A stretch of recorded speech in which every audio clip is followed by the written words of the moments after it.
আসসালামু আলাইকুম।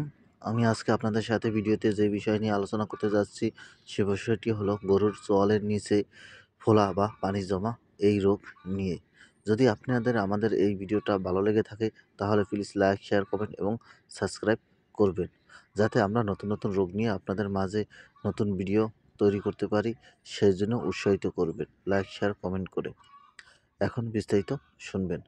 বর্তমানে এই রোগটি প্রায়ই দেখা যাচ্ছে যে গরুর চোয়ালের নিচে পানি জমা বা ফুলে ওঠা বা পানি জমে একেবারে খাওয়া দাওয়া বন্ধ করে দেয়, গায়ে জ্বর হয় এবং জাবর কাটা বন্ধ করে দেয়।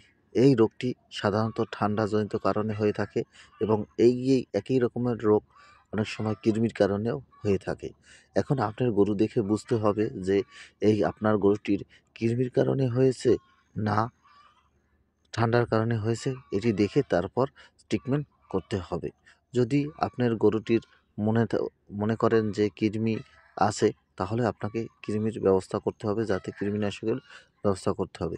তবে এই যে কৃমিটা হয়, এই কৃমিটা কোনো ট্যাবলেটে যায় না, এটি ইনজেকশনের মাধ্যমে অপসারণ করতে হয়। তাই আপনারা সবসময় গরুকে শুধু ট্যাবলেট খাওয়াবেন না, এর সাথে সাথে ইনজেকশনও দিবেন। কেননা ইনজেকশন দিলে সব ধরনের কৃমি দেখে এবং একটি ইনজেকশন আছে শুধু কলজি কৃমি দেখে।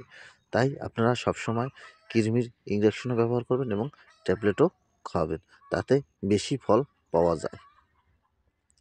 তাই আপনারা যদি আপনাদের খামারের গরুর এই ধরনের কোনো সমস্যা হয়ে থাকে, তাহলে আপনারা দ্রুত একজন ডাক্তারের পরামর্শ অনুযায়ী আপনার গবাদি পশুকে ট্রিটমেন্ট প্রদান করবেন এবং যদি আপনি বুঝে উঠতে পারেন যে এই গরুটি আপনার ঠান্ডাজনিত কারণ হয়েছে বা লক্ষণ দেখে আপনি ট্রিটমেন্ট করার মতন অভিজ্ঞ থাকেন, তাহলে আপনি নিজে করবেন, নাহলে একজন খামারি ভাইয়ের পরামর্শ নিয়ে করবেন।